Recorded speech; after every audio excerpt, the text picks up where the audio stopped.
Yang berbahagia, marilah sama-sama kita mendengarkan hikmah halal bihalal. Pada hari ini adalah yang akan disampaikan langsung oleh Al-Ustadz Ahmad Safi'i, SPDI, MPDI. Disilahkan. Assalamualaikum warahmatullahi wabarakatuh. Assalamualaikum warahmatullahi wabarakatuh. Yang jawab salam saya insya Allah bersama kita di dunia, bersama pula kita di surganya Allah. Yang jawab salam saya insya Allah dimudahkan oleh Allah untuk melunasi hutang-hutangnya. Lebih besar amin yang kedua dari amin yang pertama. Yang sudah jawab salam saya insya Allah suaminya dimudahkan kawin lagi. Ibu kasih ridho bapak-bapak. Dan insya Allah sudah ridho di dalam. Bercanda ibu, ibu nanti nanti saya modal lagi Ustaz Safi'i. Alhamdulillah wassalatu wassalamu ala Rasulillah Sayyidina Muhammad ibn Abdullah wa ala alihi wa ashabihi wa mawalah. La hawla wa la quwwata illa billah. Puji syukur marilah tentunya kita persembahkan hanya kepada Allah Subhanahu wa taala. Karena atas limpahan nikmat yang begitu banyak Allah berikan kepada kita semua, alhamdulillah sampai dengan sekarang ini Allah masih berikan kita nikmat sehat, umur panjang, kesempatan. Yang terpenting adalah Allah masih titipkan nikmat iman yang terbaik hati kita masing-masing. Karena duduk datang menghadiri acara silaturahim, kalau tidak ada nikmat iman selamat. Pokoknya saya tidak mau datang, saya benci. Kenapa? Beda partai mereka. Tapi karena ada iman, alhamdulillah semua bisa jadi di sini. Mudah-mudahan nikmat iman yang Allah titipkan sama kita jaga sampai nanti kita dikembalikan pun pada saat nanti masanya kita berjumpa dengan Allah Subhanahu wa taala. Salawat dan salam tak lupa pula kita kirimkan kepada Nabi Allah Muhammad sallallahu alaihi wasallam, kepada keluarga beliau, para sahabat-sahabat beliau, dan insya Allah kepada kita semua yang senantiasa mencintai dan mengikuti tuntunan sunnah Rasulullah SAW. Yang saya hormati, kalau salah dimaafkan memang. Saya ini belum bergabung kan, masih muda. Jadi kalau sudah pensiun saya mungkin bergabung.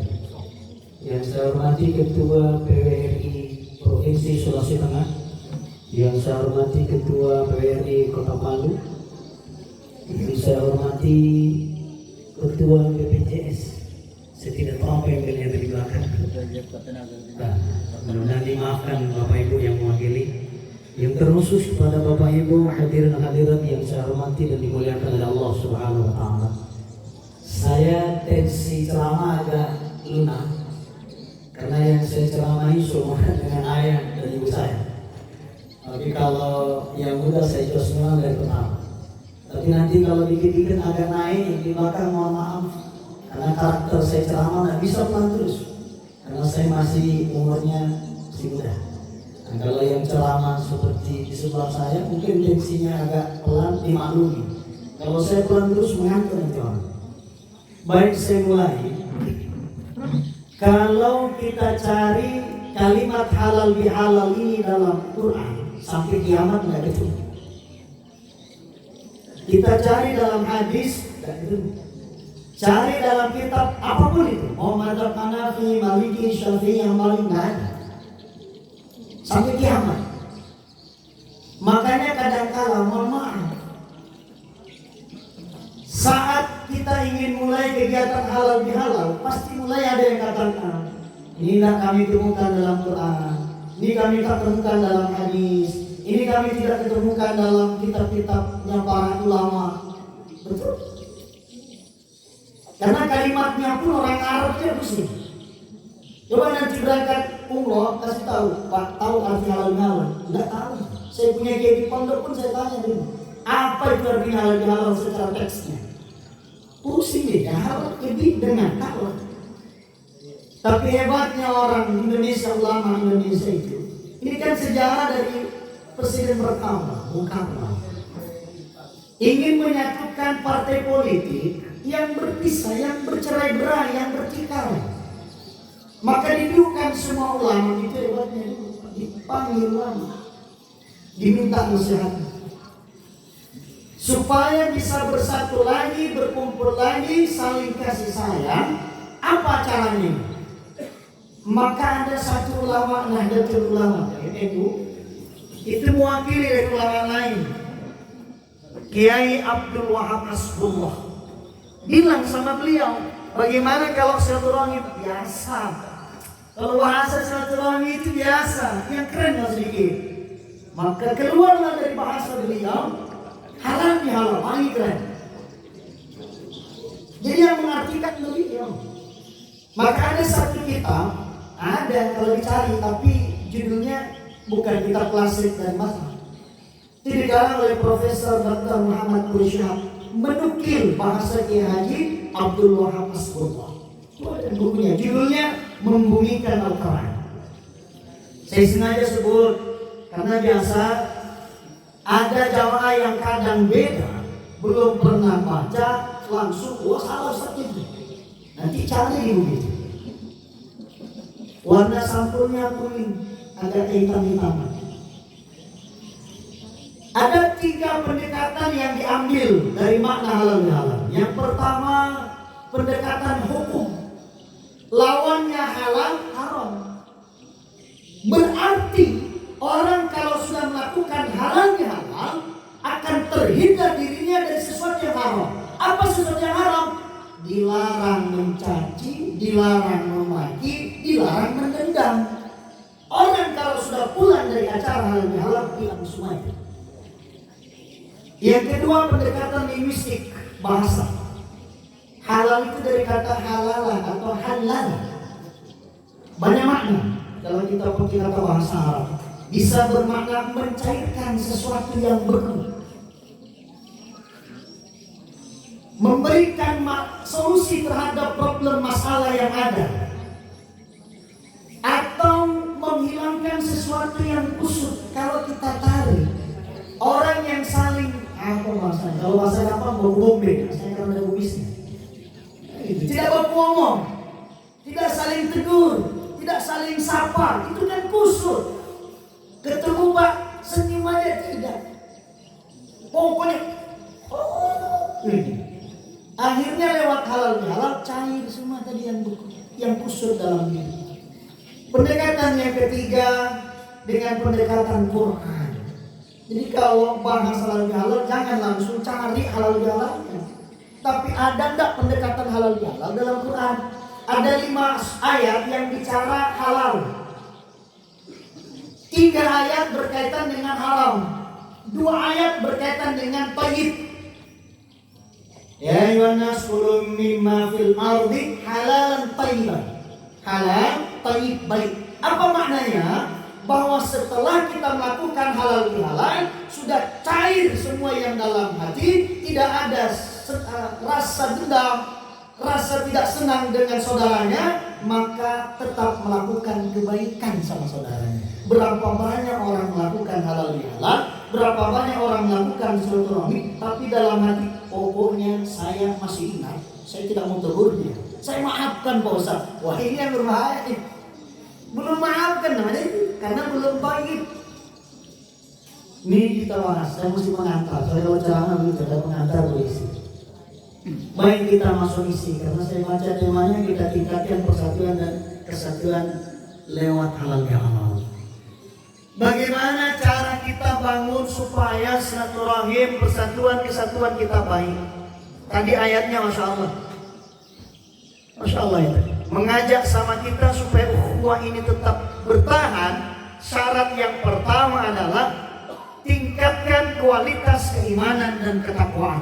Kalau tidak ada keimanan dan ketakwaan, kata Imam Asy-Sya'rawi dalam tafsirnya, mustahil akan terbangun yang namanya persatuan dan kesatuan. Siapa yang bilang? Allah. Yang jelaskan siapa? Rasulullah. Yang berikan syarat siapa? Para ulama.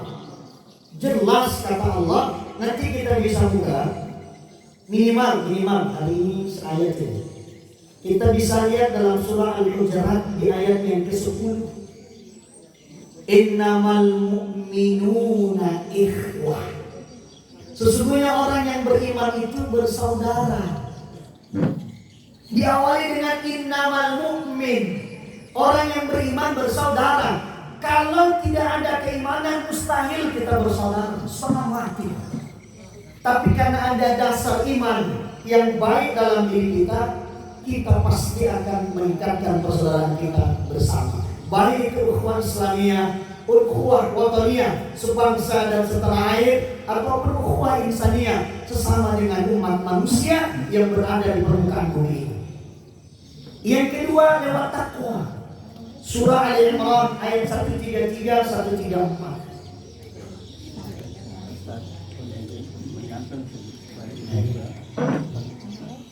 Wasari'u ila maghfiratin min rabbikum wa jannatin arduha samawati wal ardh u'iddat lil muttaqin. Allah tutup. Berlanjut, siapa mereka yang bertakwa itu, yang sanggup untuk dapat ampunan Allah, yang ampunan lebih luas daripada dunia beserta isinya. Alladzina yunfiquna fis sarra'i wad dharra wal kadhimina al-ghaidha wal 'afina 'anil nas wallahu yuhibbul muhsinin. Hanya orang yang bertakwa, kata Allah, mampu membuka dirinya akan memberikan maaf dan mampu membuka dirinya mau meminta maaf. Kalau tidak ada iman dan takwa, mustahil, kata Allah, kita bisa membangun persatuan dan kesatuan. Ayat tadi mengingatkan sama kita, sambil penggalannya saja. Innamal mu'minuna alladzina idza dzukirallahu wajilat qulubuhum. Disebut nama Allah, ada getaran dalam hati. Wa idza tuliyat alaihim ayatuhu zadatuhum imana. Apabila dibacakan kebenaran yang datangnya lewat firman-firman Allah, bertambah keimanannya. Dan kalau kita baca lewat Quran, lewat hadis Rasulullah, hampir keseluruhan 98% ayat yang berbicara tentang persatuan dan kesatuan dimulai dengan yang sifatnya larangan. Ya, panas ya. La yashar qaumun min qaumin ayyasakuna khairan. Jangan merendahkan saudaramu, karena bisa jadi yang kau rendahkan lebih baik daripada dirimu. La hasadu, jangan saling mendengki. La tabaghadu, jangan saling memarahi, membenci. Semua dimulai dengan larangan. Para ulama mufassirin, salah satunya saya nukil dalam tafsir yang lain, karangan Imam Jalil Asyuti. Apa kata beliau? Allah memulai ayat yang sifat membangun persatuan dan kesatuan dengan larangan. Tujuannya, sebelum kita melakukan itu, hati harus baik. Bagaimana membangun kesatuan di antara kita kalau hati ini tidak baik? Selalu su'udzon.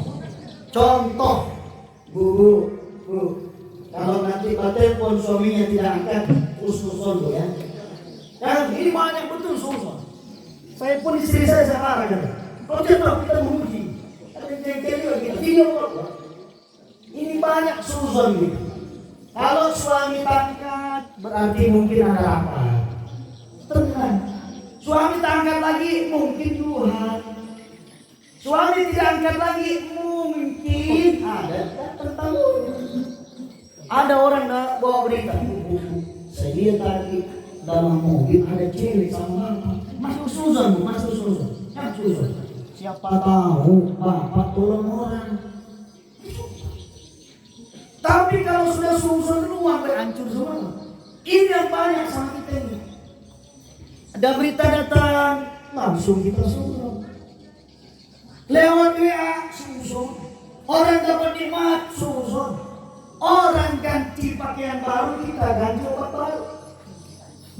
Sakit hati kita sampai kaki kepala karena orang lain dapat nikmat, kita selalu susun. Bagaimana mau terbangun kalau tidak ada husnuzon dalam diri?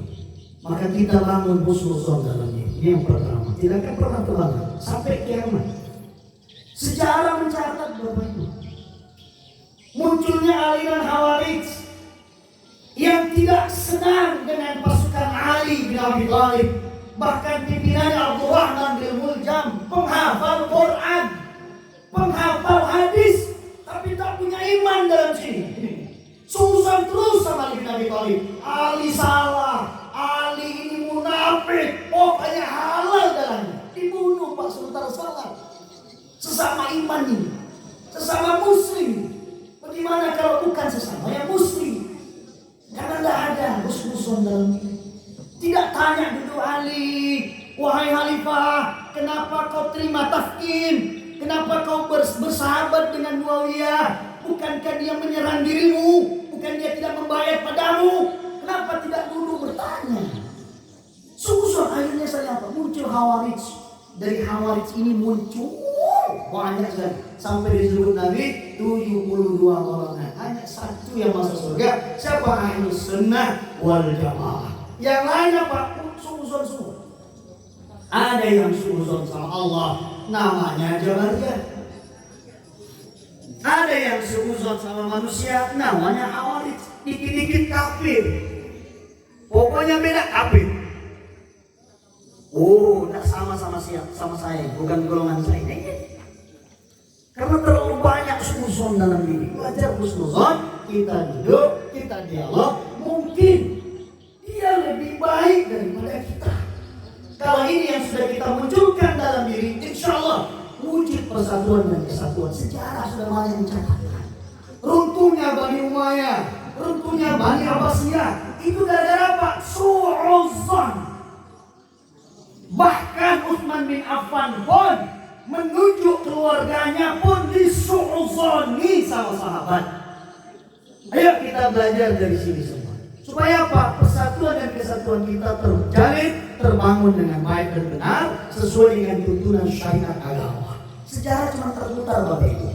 Jangan cuma gara-gara hal yang kecil ulang lagi seperti sejarah pada masa sahabat, pada masa Bani Umayyah, Abbasiyah, terulang lagi dengan masa sekarang. Kita tak inginkan takbir Allahu Akbar, Allah Akbar juga sana. Siapa mau diperangi? Sama-sama Allah Akbar gitu. Itu yang pernah terjadi. Terjadi perang Jamal umat Islam sama umat Islam. Terjadi perang Siffin umat Islam sama umat Islam. Kita tidak inginkan seperti ini. Bapak Ibu yang dimuliakan oleh Allah Subhanahu wa taala. Yang kedua, supaya terjalin erat ukhuwah Islamiyah di antara kita, nanti akan terbangun ukhuwah insaniyah sesama umat manusia. Kalau sesama umat Islam saja tidak baik, bagaimana mau bangun nanti sesama umat agama yang lain? Berat. Maka diajarkan sama Allah, bangun persamaan, kurangi perbedaan. Saya ulang, bangun persamaan, kurangi perbedaan. Sekarang terbalik, perbanyak perbedaan, kurangi persamaan. Berapa banyak cuma gara-gara memilih gubernur yang berbeda. Oh, bukan timku nih, tim sebelahku nih. Cuma gara-gara maaf, kita beda pilihan selera dalam pelaksanaan beragama. Berapa? Pak Ustaz ini tidak sama dengan saya. Apa? Jubahnya menutupi mata kaki. Banyak. Munculkan persamaan. Bagaimana caranya? Duduk. Makanya Allah sebutkan dalam Al-Quran, ya ayyuhalladzina amanu dukhulu fis-silmi kaffah. Wahai orang yang beriman, masuklah. Yang dimaksud pelajari. Pelajarilah Islam ini secara menyeluruh. Yang pertama, persamaan kita, manhaj kita sama Bapak Ibu. Quran dan Sunnah tidak ada pun pernah saya dapatkan. Kalau ada kita luruskan. Kita dengan cara baik, dengan cara bijak. Belum pernah ada yang saya temukan sholat subuh 3 rakaat. Manhaj sama kita. Menujunya kepada Allah lewat siapa? Lewat para ulama. Hanya madhab kita yang berbeda. Ini karena kita fanatik. Saya kalau mau fanatik Bapak Ibu, 9 tahun di madhab yang Syafi'iyah. Tapi saya tak pernah ceramah paksakan orang Syafi'iyah. Bahkan istri saya itu Muhammadiyah, sengaja saya jadi. Beda. Kalau saya pulang kampung, pimpin di kampung mertua saya tak baca bismillah, jahat, sir. Mertua saya bilang, Masya Allah, menantuku Muhammadiyah, dia raja terserah dia. Suka-suka aja mau bilang apa saya.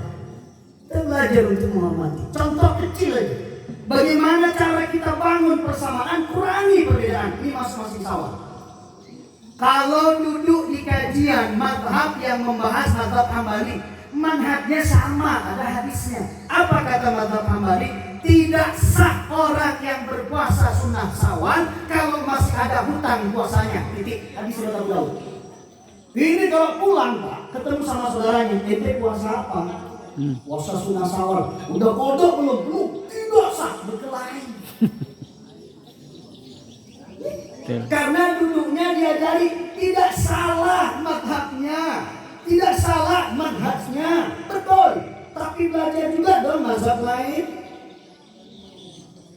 Yang dipakai oleh jumhur Hanafiyah, Malikiyah, Syafi'iyah itu mengatakan sah. Mana dasar dalilnya? Hadis riwayat Muslim.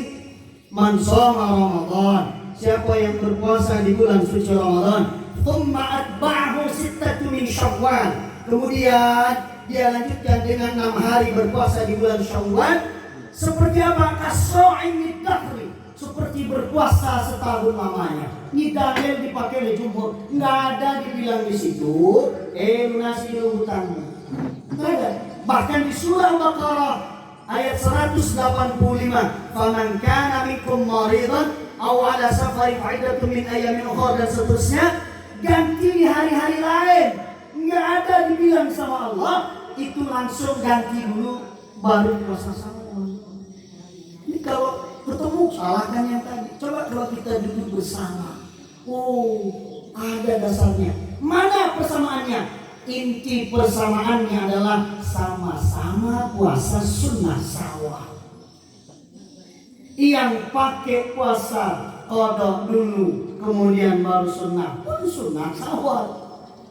Yang langsung sunnah dulu, baru nanti qadanya setelahnya juga sunnah Syawal. Sama-sama dapat pahala 1 tahun beribadah, berpuasa kepada Allah. Ini yang kita harus bangun. Jangan beda terus. Ini tidak. Ini yang paling benar. Siapa yang bilang paling benar? Pernahkah Nabi bilang yang benar itu hadis riwayat Ahmad? Enggak ada. Yang benar hadis riwayat Muslim? Enggak ada. Yang sekarang bilang benar kita. Maka saya paling tidak suka kalau ada kajian dulu yang paling benar hadisnya ini. Siapa yang bilang? Ente. Bukan Rasulullah yang bilang. Maka manhaj kita sama, tapi metode mazhab kita berbeda di antara satu dengan yang lainnya. Masih Syawal lagi. Kalau mengikuti mazhab Syafi'i yang diwakili oleh Imam Nawawi dalam kitab Al-Majmu' Syarah Muhadzab beliau, berpuasa sunnah Syawal afdalnya berturut-turut. Tapi menurut Imam Ibnu Ar-Ramli mazhab Syafi'i juga mengatakan tak perlu berturut-turut, yang penting masih masuk Syawal. Silakan mau pakai yang mana. Berkelahi Pak, yang paling afdal. Ini tidak afdal, yang susah. Bahkan ada cara ketiga Bapak. Iya. Cara ketiga ini kita sampaikan supaya kita belajar untuk memahami dia. Dipakai oleh apa? Zakaria Al-Ansari, perwakilan dari mazhab Syafi'i. Beliau mengatakan kalau ada orang punya utang puasa qada, langsung dilihatkan plus dengan ibadah Syawalnya, maka dia juga mendapat pahala puasa sunnah Syawal. Ya suka-sukanya, dia suka yang mana? Pokoknya mau sakit, yang mana? Jangan paksakan. Yang susah sudah tidak puasa sunnah, menyalahkan orang yang puasa sunnah, berapa banyak Pak? Ini yang susah sama kita ini. Kau salah. Harusnya ikut pengajian ke kemarin itu berturut-turut, dia tidak puasa. Ini yang susah sama kita. Karena selalu yang dimunculkan adalah perbedaan, tapi bukan persamaan di antara kita. Cukup satu aja saya bahas hari ini, karena kalau mau banyak juga sampai besok sudah selesai. Yang terakhir, yang ketiga, supaya ukhuwah kita tetap baik dan benar. Ayo sinergitas. Kita bangun kerjasama yang baik di antara kita sesuai dengan kemampuan dan kesanggupan kita masing-masing. Dimanapun kita berada, apapun profesi kita, ayo junjung tinggi persatuan dan kesatuan. Banyak cara yang kita lakukan. Tidak nanti penceramah Bapak Ibu. Woi, makanya ayatnya mulia. Kuntum khaira ummatin ukhrijat linnas. Kalian adalah umat yang terbaik yang Allah ciptakan, yang Allah berikan untuk seluruh manusia. Ta'muruna bil ma'ruf, mengajak kepada yang ma'ruf, wa tanhauna 'anil munkar, cegah yang munkar, wa tu'minuna billah, ngajak orang beriman sama Allah. Cuman yang mohon maaf kadang-kadang tidak dipahami sama manusia.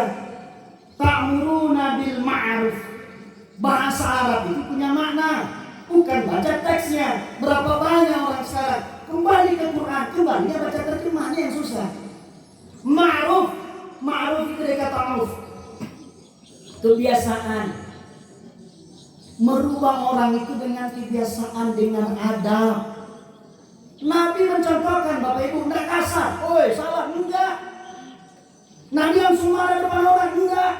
Saking Nabi menghormati urf, kebiasaannya orang Arab, Nabi punya cara. Abdullah ibn Mas'ud sebelum rajin ibadah, kalau azan, Allah, rumahnya dekat masjid, pergi pulang, pergi tidur. Waktu azan bukan pergi sholat. Saking urfnya, menghormati urfin. Bagaimana cara saya mau tegur deh? Kali ini pas ada pengajian, Abdullah ibn Mas'ud bertanya, ayyuhibbu a'malu ilallah, amal apa yang paling dicintai sama Allah? Dijawab langsung sama Nabi. Oh, kesempatan ini. Kalau saya tidak jawab ini bahaya. Langsung dijawab, Pak. As-salatu ala waqtiha. Mulai saat itu Abdullah bin Mas'ud belum azan, punya urf, adab. Sama dengan Sa'ad bin Abi Waqqas. Makanya ada namanya pelajaran hadis tekstual dan kontekstual. Sa'ad bin Abi Waqqas ini bukan lagi sholat, dia rajin tepat waktu, Pak. Bahkan dia rajin azan biasa. Tapi Sa'ad bin Abi Waqqas ini suka nendang-nendang mamanya. Pas duduk di majelis, kesempatan, Pak. Ayyuhibbu a'malillah. Kesempatan ini. Kalau saya jawab sholat nggak bisa. Langsung dia bilang, birrul walidain. Berbaktilah kepada kedua orang tua. Yang ketiga terakhir. Makanya hadis ini sama bunyinya, tapi redaksi kelanjutannya beda. Satu tanya, yang satu ini rajin sholat, baik sama mamanya, waktu diajak jihad penakut. Takut diajak jihad, ya oh jangan dulu saya masih gini. Pas kesempatan dia bertanya, ayyuhibbu a'malillah. Oh, kesempatan bos. Langsung jihad bisa bilang, semangat Pak, saya Rasulullah daftar jihad. Jadi ada cara dan adab Nabi. Dan itu dari siapa? Dari perintah Allah. Ud'u ila sabili rabbika bil hikmah. Ajak mereka dengan hikmah, kebijaksanaan. Kalaupun mereka mau berdebat dengan kita, wajadilhum billati hiya ahsan. Debatlah dengan cara yang bijak. Jangan merendahkan. Berapa banyak orang merendahkan orang lain. Berdebat tapi merendahkan. Kita tutupi aibnya karena orang muslim itu tutupi. Nabi begitu caranya ingin merubah saudaranya dengan cara yang baik. Tapi tetapinya Nabi pun pernah marah kalau ada sahabatnya yang lalai. Bukan tidak pernah marah juga, jangan juga ya sudahlah, jangan. Islam itu perlu boleh marah. Kalau nasihati orang, ngajak orang supaya bersatu, boleh marah. Contoh, Nabi ingin bersatu, ada amir pimpinan perjalanan safar sok tahu. Ada sahabatnya terbentur kepalanya, luka. Ini diriwayat dari Bukhari. Ditanya sama pemimpinnya, wahai amir, kepala saya luka, tapi saya mimpi tadi. Saya ikhtilam, mimpi janabah dulu. Apakah saya wajib mandi? Wajib, harus mandi. Mandi Pak, mati. Dilapor sama Nabi, Nabi marah. Kau membunuh hamba Allah. Mudah-mudahan Allah juga bunuh kau. Kenapa kalau tidak tahu bertanya kepada yang tahu? Nabi marah. Bukankah sudah kuajarkan cukup ganti dengan tayamum? Nabi marah. Kalau kita sok tahu, berapa banyak sekarang orang sok tahu. Bahkan mohon maaf, sok tahunya kita. Ini sudah berapa kali ada saya biasa duduk dialog dengan Ustaz, saya bilang, maaf Ustaz, belajarnya bukan begitu. Berapa banyak yang sok tahu? Saya sekarang lebih hebatkan HP Pak Ustaz. Ini padahal saya mau lihat jam pas kesempatan. Hebat HP sekarang ini Pak Ustaz. Semua ada di sini. Mana kita tahu siapa yang kasih masuk sini? Bahkan mohon maaf, kitab yang tersebar saja. Mari mahasiswa bawa ke saya. Ada kitab Riyadhus Shalihin karangan Imam Nawawi rahimahullah. Kitab aslinya mengatakan boleh tawasul. Kitab terjemahnya mengatakan haram tawasul. Ini kan luar biasa pengajarnya. Tapi syarah itu hebatnya Pak. Kata syarah nggak bisa digugat. Berani dia cuma terjemahan biasa kita gugat dia. Ada syarahnya. Syarah siapa? Syekh Nasiruddin Albani. Memang Albani nggak suka tawasul. Tapi mohon maaf kitabnya itu yang salah. Kitabnya mengatakan tawasul itu boleh. Apa? Berdoa melalui nama-nama orang-orang saleh. Bapak Ibu yang dimuliakan oleh Allah Subhanahu wa taala. Kunci dari semua ini ada pada satu. Apa itu? Tawadhu. Saya tutup dengan kisah. Tawadhu itu orang yang rendah hati, tidak sombong, tidak merasa lebih hebat daripada orang lain, tidak merasa lebih soleh daripada orang lain, tidak merasa lebih bagus ibadahnya daripada orang lain. Itu yang dimaksud tawadhu. Ada kisah begini, Bu. Ini kisah nyata. Saya punya majelis salim. Ketika saya ceramah, ketika saya waktu itu kita mau bimbing bersama berangkat umroh, sok tak juga ini orang. Pokoknya secara langsung terus dia. Ribut dia cerita dia. Ngomong. Kita tutur dia. Jangan kesini ini. Dan di sini tidak ada yang habis saja. Tidak ada. Saya bilang sama dia, Ibu belajarlah dulu. Setidaknya supaya umrohnya bagus, baik. Nanti yang dibimbing juga Pak Ustaz. Sombong itu 5 orang. Akhirnya baru sombong di dunia Bapak Ibu. Allah balas dengan dia nginap di hotel yang tidak ada sakarnya, digesek pakai kartu. Kasih mati lampu pakai kartu. Nandasa. Orang tua nih. Dia cari saklarnya, mau persiapan dia bangun tahajud, mau ibadah banyak di sana. Ternyata tidak bisa tidur. Tidak bisa tidur, satpam datang menghampiri pakai bahasa Arab. Apa nandasa? Apa kamu? Wais, apa dibilang ini? Ini baru di dunia ini Bapak Ibu. Akhirnya yang diingat di kepalanya ada pengumuman di masjid telah berpulang ke rahmatullah. Inna lillahi wa inna ilaihi rajiun. Akhirnya ditunjuk satpam. Inna lillahi wa inna ilaihi rajiun. Tambah pusing satpam, siapa yang mati? Masih di dunia Allah sudah kasih dia cobaan berat, apalagi di akhirat. Oleh itu mari lewat halal bihalal silaturahim di antara kita. Kita buka selapang-lapangnya dada kita untuk saling memaafkan di antara kita. Jangan merasa paling hebat karena tidak ada yang paling hebat kecuali Allah Subhanahu wa taala. Jangan merasa paling pintar, paling cerdas, paling baik karena tidak ada yang paling baik kita manusia kecuali Allah Subhanahu wa taala. Yang membedakan di antara kita adalah inna akramakum indallahi atqakum. Yang paling baik, yang paling mulia di antara kita siapa yang paling bagus takwanya, ibadahnya sama Allah. Wallahu muwaffiqul aqwamit thoriq. Allahumma salli. Assalamualaikum warahmatullahi wabarakatuh. Waalaikumsalam warahmatullahi wabarakatuh.